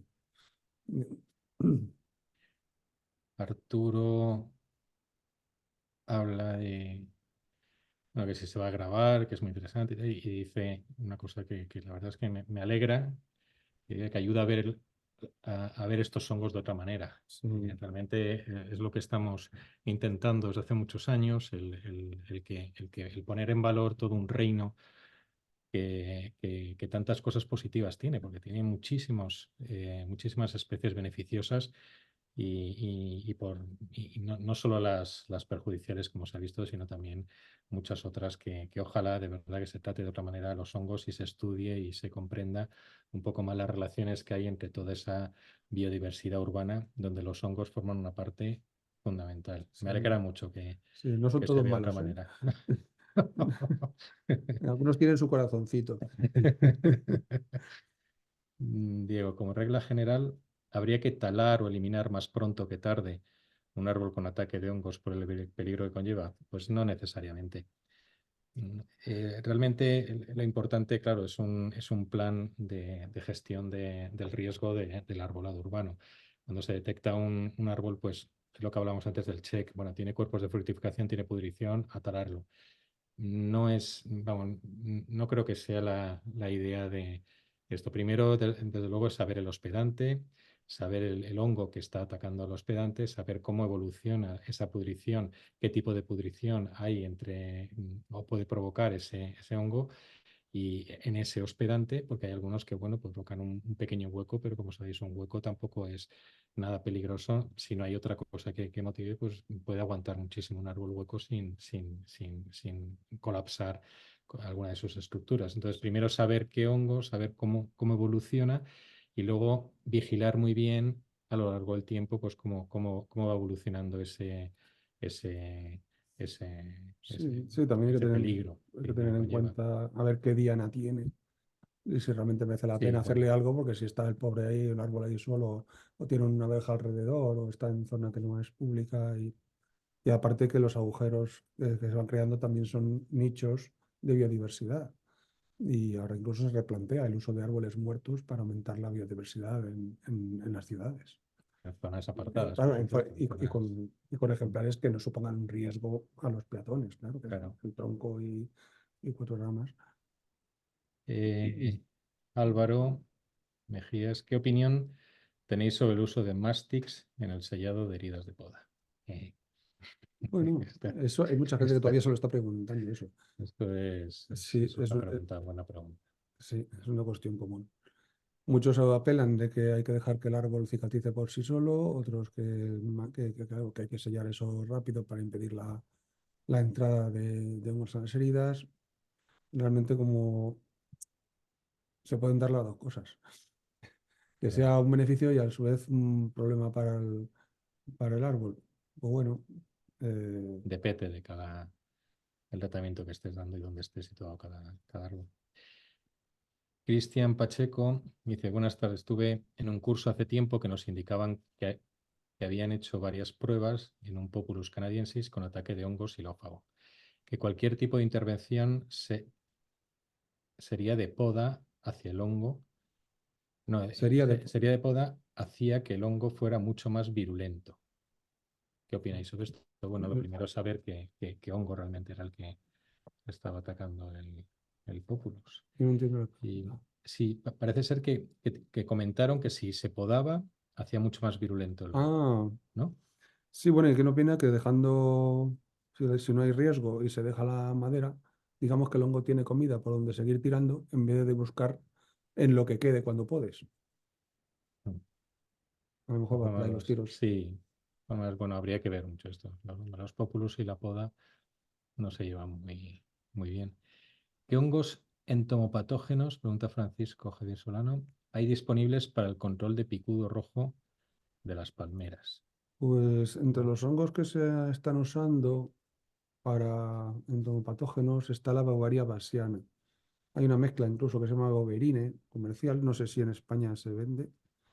Pero Eh, creo, no sé pero si está prohibido ya, ¿eh? claro, el problema con Beauveria Se ha es estado que no es utilizando, pero exclusiva del sí. picudo y se puede cargar otro tipo de bichos. Habría que mirar también eso si está, digamos, autorizado su uso actualmente para el picudo. Hay otros hongos que se ha visto su utilidad como entomopatógenos, como la Andersonia leirodis o el Metarhizium anisoprie, para termitas y para otro tipo de bichos, pero claro, dependemos de la legislación para ver si se puede o no usar. Y muchas veces el problema es ese, que es que no son exclusivos de tal bicho, a menos que lo quieras aplicar en un punto muy concreto que no afecte más que a donde está eso y que no vaya de fuera de ahí. Manuel pregunta que si para picudo no se usan nematodos. Sí, también. Sí, también se usan nematodos. Pero en otros productos, serán dos productos distintos.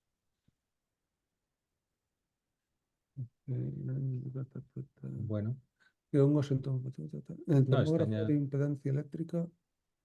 Ah, a ver, ¿dónde está ese? No.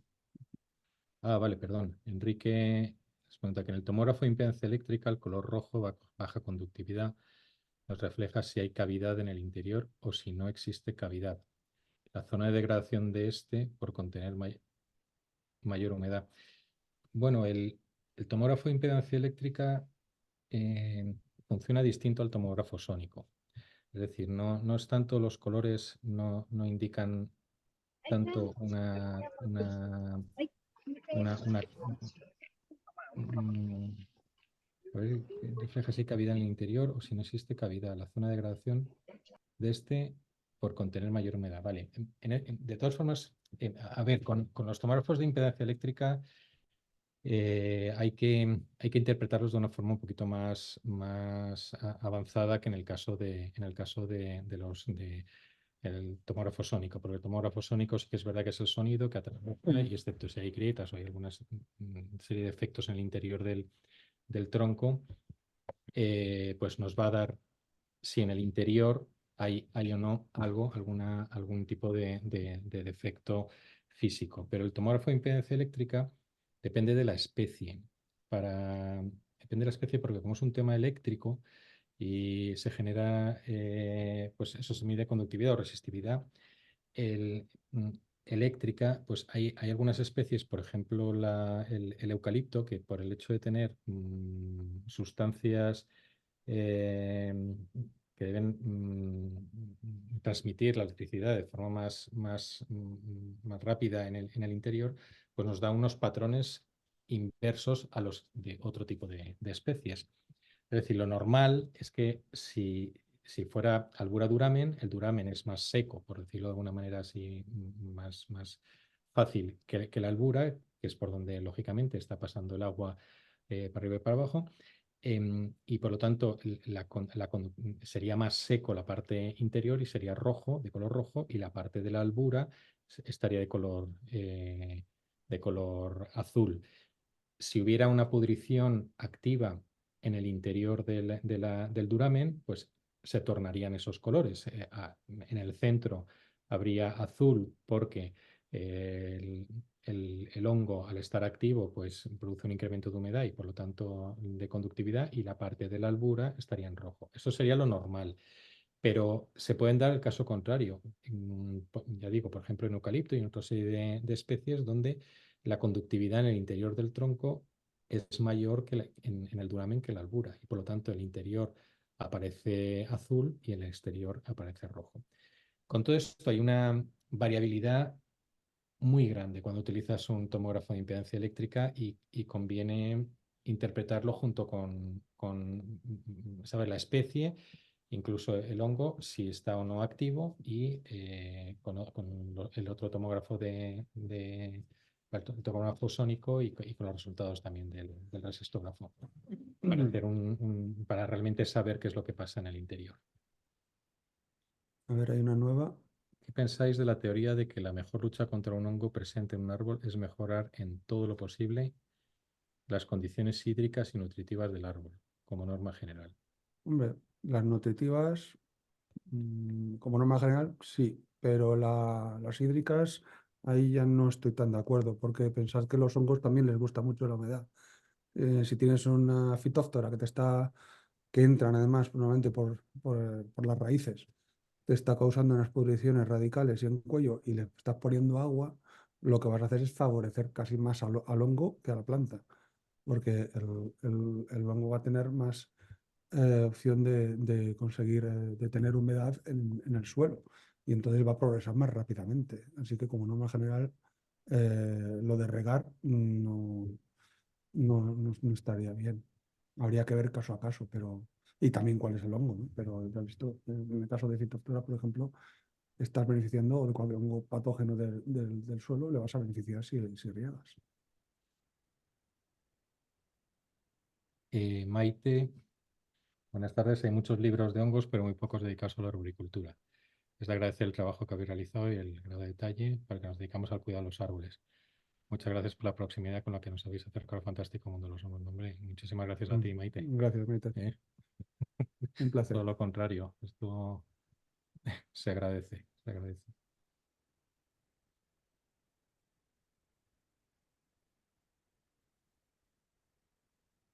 Bien, Vale. ¿alguna pregunta más?